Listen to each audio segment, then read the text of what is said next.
Today we're going to talk about deep brain stimulation surgery, and you're going to meet my good friend Jim. He's getting ready to embark on this surgery himself, and we have the exact same neurological team. He's going to have the same neurosurgeon as I did for mine, and talk about what he's optimistic about, what he's worried about, and we're just going to dive on into it.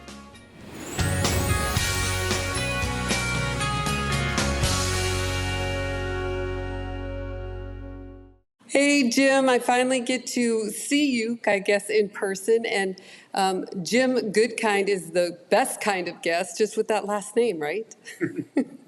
Yes, it's a pleasure and an honor. Jim, I want you to tell folks kind of how we met, if you wouldn't mind. Yeah, after 20 years of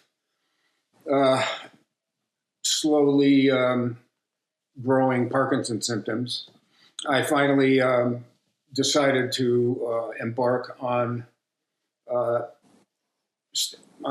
process of studying DBS surgery. And I went to the Mayo Clinic in Phoenix. After being told that I was a good candidate, I asked if there was anybody that I could talk to that had the surgery, because the only people I had talked to were doctors, and they haven't had it.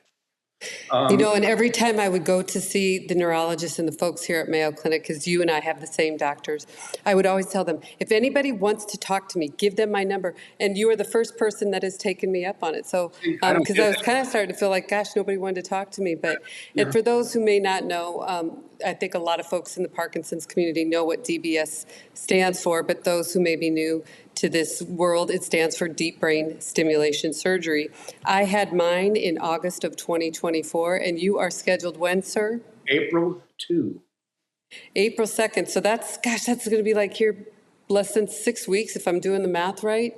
How are you feeling about it? Just figured that, we're driving down from New Mexico, and we're leaving on the 24th of March to get stuff done, tests and everything. And I'm looking forward to it with some degree of trepidation, but excited about the possible outcome. Deep brain stimulation, and Jim, I know you've probably seen, you and I are Facebook friends. Yay, we're Facebook friends. But, you've probably seen some of the Parkinson's groups, and DBS can get people. Sometimes I think people post for kind of some rage bait to try to get into some online arguments and things like this. And, you can find good, you can bad about anything. We love to go to Dr. Google. It's brain surgery. And of course, when I was deemed a candidate, it took me a while for me to even agree to have this surgery, because I just felt like it was last resort, right? And then when I figured out what it could do, I couldn't get into the OR fast enough. And you and I were talking around the holidays, and you shared with me your surgery date, feeling like that was forever away. And I said, it's going to be here before you know it. So tell me what your concerns and all of that kind of, tell me about what you're feeling. Well, it is amazing to me, first of all, that it's been this hard to find people to speak with who have had the surgery, because it's been around for a long time. Right. And I have, since I spoke with you, I've talked with, I'd say, 4 or 5 other people who I had to find through friends of friends of friends of friends,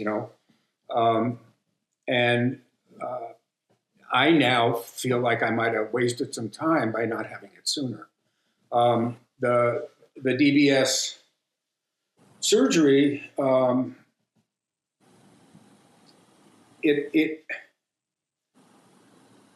the neurologist basically told me is that I'm at an age now, I'm 76, where if I don't do it now, I should probably forget about doing it. Can I interrupt you for who in the world would ever have pegged you for 76?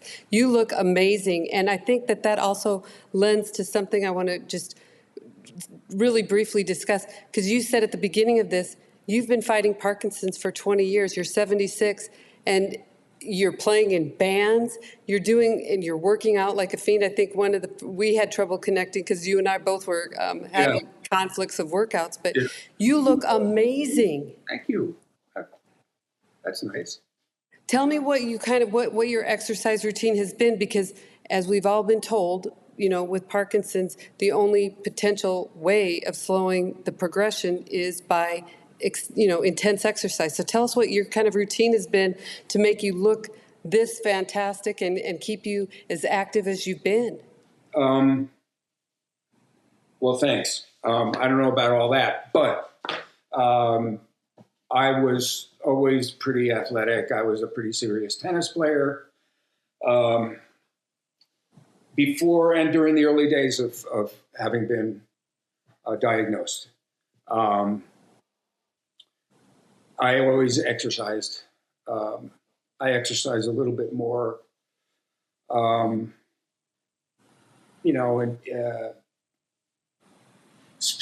the exercises that I'm doing now are somewhat more specific to the kind of stuff that I'm going through. I do a lot more balance work now than I used to. Sure. But as you age, muscle mass starts to decrease, and whether you have Parkinson's or not, Yep. it's a good thing to do. But I do something almost every day. I will occasionally take a day off just to let things kind of settle. But I do weight training. I have a personal trainer. I do Pilates. I'm starting boxing probably, either just before we leave for Phoenix or once this is done and I can start, doing that kind of exercise again. But Let me tell you, boxing, there's nothing more rewarding than hitting something really hard, especially, these you kind of, days, yeah, these days, yeah, but in general, when you have this incurable neurological brain disorder that you're kind of not really happy that you have, it feels good to kind of let out some of that frustration. Jim, there's something that I learned about you just recently, because I'm learning more about you just as friends do as you get to know someone. I did not know, but you are not the first member of your family to have been diagnosed with Parkinson's. my father had it. His symptoms were much more noticeable than mine, although I'm trying to kind of catch up, I guess. He had more of the sort of classic stuff with the hands going like this, and very hoarse voice, shuffled when he walked, balance was not so good. It ended up breaking his hip and went in the hospital and never left. Oh my goodness, I'm so sorry. It was educational for me. Sure. And his father, apparently, who I never knew because he died when I was like 2 years old or something. His father had a tremor, which was never diagnosed. And I did a genetic study that Indiana University is running with University of New Mexico Hospital, and I do have that gene, that LARC gene, the genetic marker. Yep. That doesn't necessarily mean you'll get it, right? But you're predisposed. So, you watched your father have to suffer with this illness, and I assume it was many years later when you received the diagnosis yourself, correct? No, I already knew that I had Parkinson's. While your father was still alive? Yeah. Wow. Can you talk to me about that? In fact, the initial clue for me, one day I was in my office and I noticed that my left leg was bouncing. No big deal. A lot of people have that. if they're excited, if they've had too much coffee, whatever. I thought, well, I'm having too much coffee. So I cut coffee out, and it didn't stop. And I went to a neurologist, did a complete workup, MRI, the whole thing. He said, "You do not have Parkinson's." I said, "My dad has Parkinson's." And he said, "You don't have it. You have an essential tremor." And he gave me propranolol, which pretty much did nothing. Okay. But a year or so later, I was driving, my hands on the steering wheel, and I noticed my left hand started to do this a little bit. I went to a different neurologist. He said, left leg, left arm, Parkinson's. It starts on one side and gradually moves to encompass everything. Yeah. And then I went to the Mayo Clinic in Minnesota to have the diagnosis confirmed. And they did confirm it. But the first hint was I went to visit my folks in Connecticut when they were living there, and my dad, we were talking about these tremors, and my dad said, you might have Parkinson's. And I said, "Oh, thanks." Yeah. He said, "There's one way that you might be able to tell." And I said, "What's that?" And he said, "Well, take one of these pills.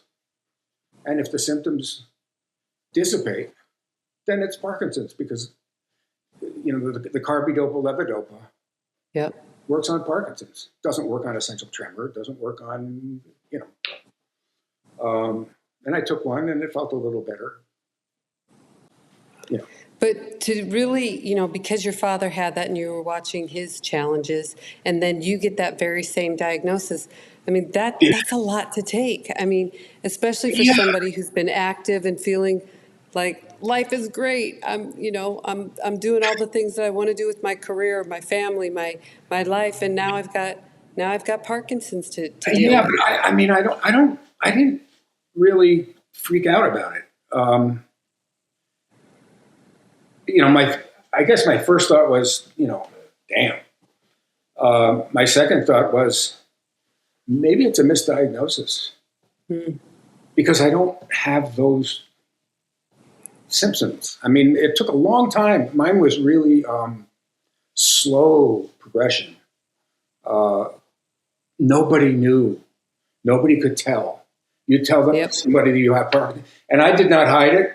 I went to as soon as I was diagnosed and it was confirmed, I went to my company and told them I was leaving in 5 years. Can you tell everybody what you did for your career, sir? My straight job was vice president of sales at a company that serviced the entertainment industry. Initially, I worked in New York after moving back there. I'm originally from New York.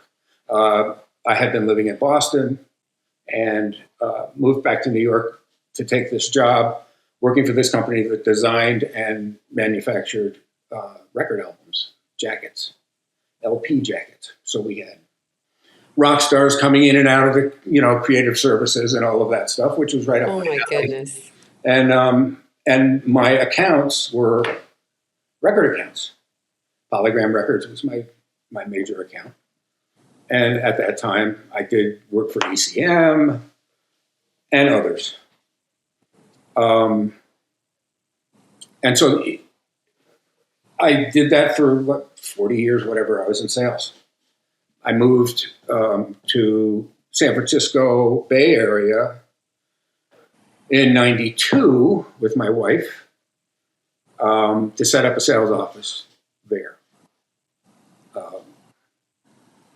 And really, until there were still times of lucidity when you can't really tell if I have Parkinson's. Sure.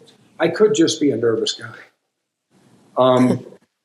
But until the last couple of years, you really couldn't see it. If I was right. That's the same with me. And I also feel like I got very good at hiding it. And I wasn't as transparent as you were with your employer. And you have like one of the coolest careers that's out there. Oh, I'm just working with rock stars and stuff. But I'm going to step aside because I have this disease I'm going to have to give my attention to. Is that difficult for you? Well, no, because we're talking. I was going to be turning 65. Okay. So you're thinking Time about to slow down. anyway. But what really happened? I've always had a love of music, and I obviously play some of those things back there. And I had been thinking that at some point I would retire and get back into playing somehow. And this just like kicked me in the butt to do it now. Yeah. Uh, Yeah. And so those 5 years between the time I was diagnosed and the time I retired, I was both. There was a mentoring thing that was going on with people in the office, and on the side, I was sort of becoming part of the music scene in Santa Cruz, that general area. So by the time I retired, I was already in 2 bands, and doing a little bits of recording here and there. So And you're just collecting. becoming a rock star in your own right, right? Oh, yeah.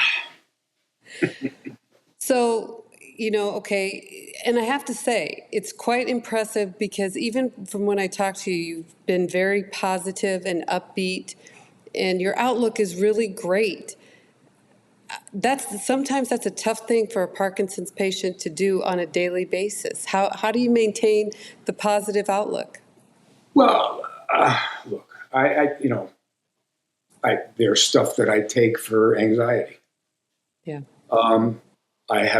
I've had therapy on and off since I was 13, so that's nothing new to me, Sure. and I've done more of it since being diagnosed.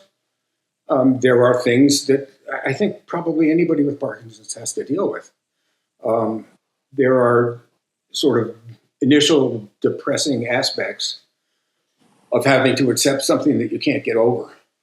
Yeah. But I've done a decent job of accepting it without Jim, giving. you've done more than a decent job because, there's certainly men that I've talked to with this illness that, they're the breadwinners, they provide for their family and having to ask for potential help from other family members is something that they don't even want to think about and look at. And so give yourself a little bit of grace and credit here because I think that your outlook is phenomenal and that and you should be inspirational to other folks who are newly diagnosed because you've got 20 years under your belt. And the other thing is that I really want to talk about, you have to go through extensive testing to be deemed a candidate for deep brain stimulation surgery. And you're 76 and they're like, healthy as a horse, let's go. Yeah, Giddy up. well, I tell you, I have the feeling that anybody that takes some of these tests feels the way I felt after having taken them, especially the cognitive psychology I test. hated that. I 2.5 hated hours that. of and you finish and you're sure you You failed, failed. whatever Yep. that is. But it worked out, I guess. I mean, so exciting to be because, like you said, your neurologist is like, "It's now or never," and you're healthy, and that is great. Well, I thought it was cool Just, that that you and I had the same team. I didn't we know have that. the exact same team, and so I know you're in fabulous hands, and we're actually even having the same device, the Boston Scientific implant. I think is the Right. one that you're having too, Yep. and but I mean, I'm going to give you a heads up. And this is maybe I shouldn't because people are going to go, what? But a year after I've had the surgery, they repeat all the tests to see. So I had the same cognitive person administer the test. And I don't know if you had the same one I did, but she's from Colorado and she moved to Arizona to take care of her parents. Yes, yes. So she's telling me this the first time I meet with her. The second time I meet with her, the year later, I go, "You're the one from Colorado and you don't like the heat and you moved here to be with your parents, right?" She's like, "Yes." I go, "Do I get extra credit?" She goes, "No."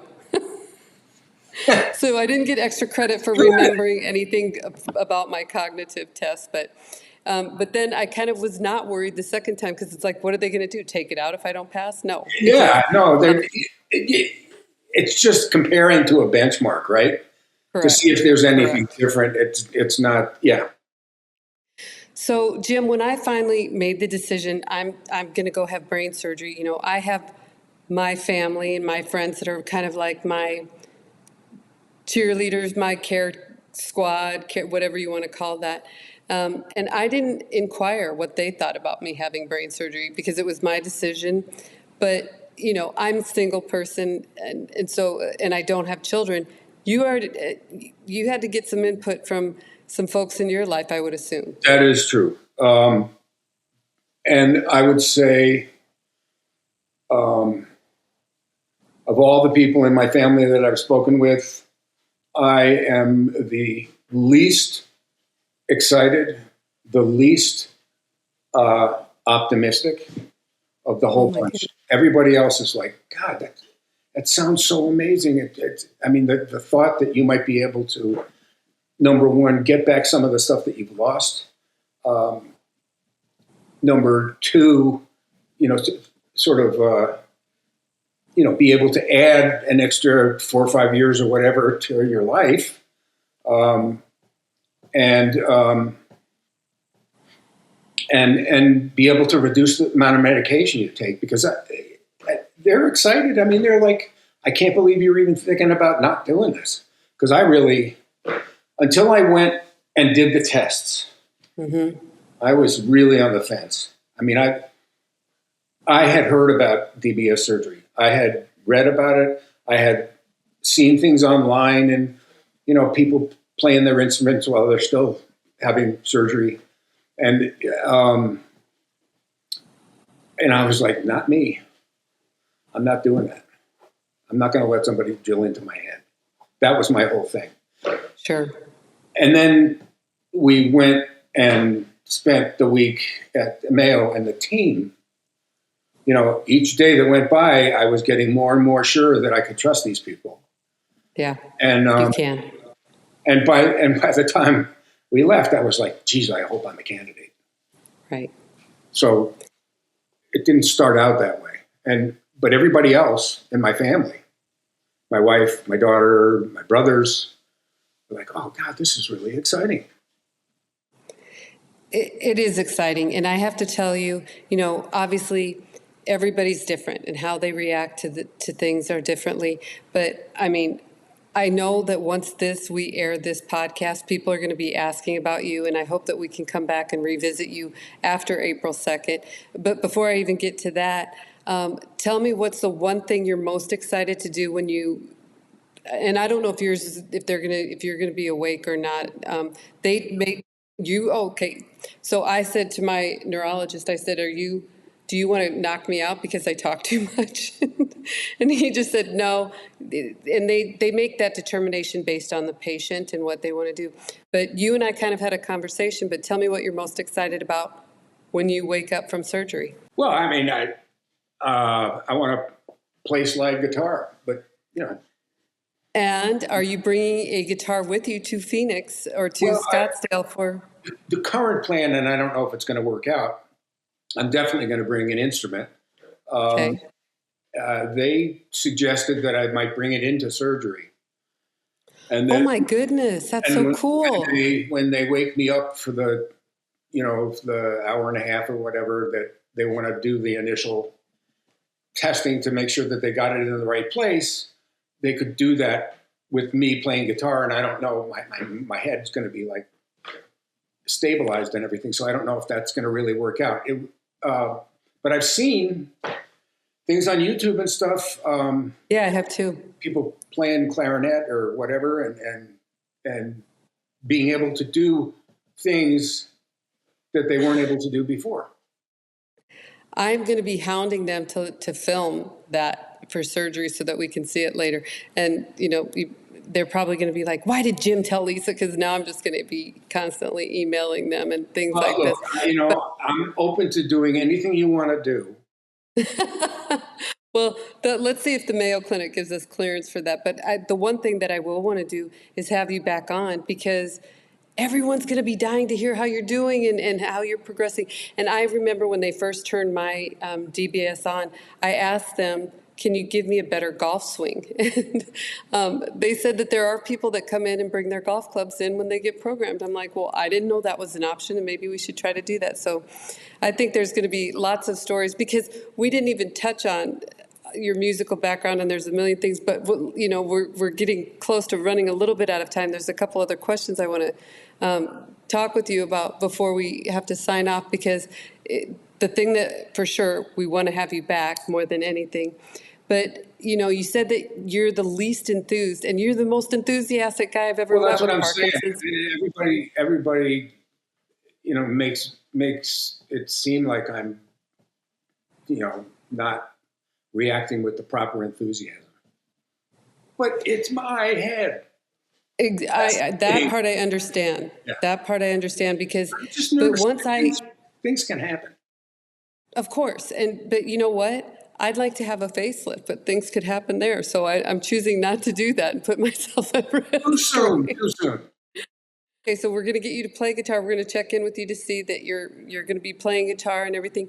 Who's going to be with you in Arizona? My wife, Lilia. Okay, And fantastic. there's a whole gang of friends that say they're coming. Well, you never know. This one right here, I'm going to see if I can be here. And because I'm just fascinated by your journey, and we're walking a similar path. And I hope that I can help you with the DBS and kind of guiding you through it, because there's something we haven't even talked about. We don't have enough time, but there's a honeymoon thing that I think that they told you about where, I was told about that by another guy. Yeah. I had this, and we'll talk about that another time because I don't want to go down a road. But I'm so excited, Jim, that you're having DBS, and I'm going to carry enough enthusiasm for the both of us, and I'm going to be texting you constantly and talking to you, and we're going to check in with you again. But when I do these podcasts, because we talk about heavy stuff, right? And there's always reasons in our lives to have gratitude and be hopeful and optimistic and stuff. So we have a little bit that we do on this podcast called, and think of, you can hear the Shaka Khan song in your head, tell me something good. And, you probably could play it for us if we needed it. But I want you to tell me something good about your life with Parkinson's. Well, I feel grateful that I can still do some of the things that I wanted to do. I can still exercise. I can still walk around. And, I can play guitar. I mean, it's not as well as I used to. I don't know what it would have been like if I didn't have Parkinson's. I probably still wouldn't be as good as I used to be, but just being able to do it and have the possibility that I'll be able to get some of that back. Yeah. It's just optimistic about what the future may hold, that because there were things that, and we can save it for when we check in with you after. There were things that were so much better than I even anticipated. I'm hearing that from others as well. Yeah, because you can't cover everything, and of course they want to underpromise and over deliver as far as the surgical outcome. But Jim, I can tell you what I'm, something good about this is that I met Jim Goodkind, and I can't wait to see all the things that happen with him. I can't wait to meet your wife. I can't wait to hear you play guitar in person, because I know it's going to happen.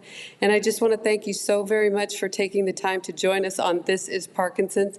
And I know we're going to hear a lot about getting you back on, and we're with you, and we're walking on this journey, sending you all the best wishes and speedy recoveries, because I can't wait to see you on the other side of surgery, my friend. Well, thank you for including me in your plans. I think it's a great thing what you're doing, really. Thank you.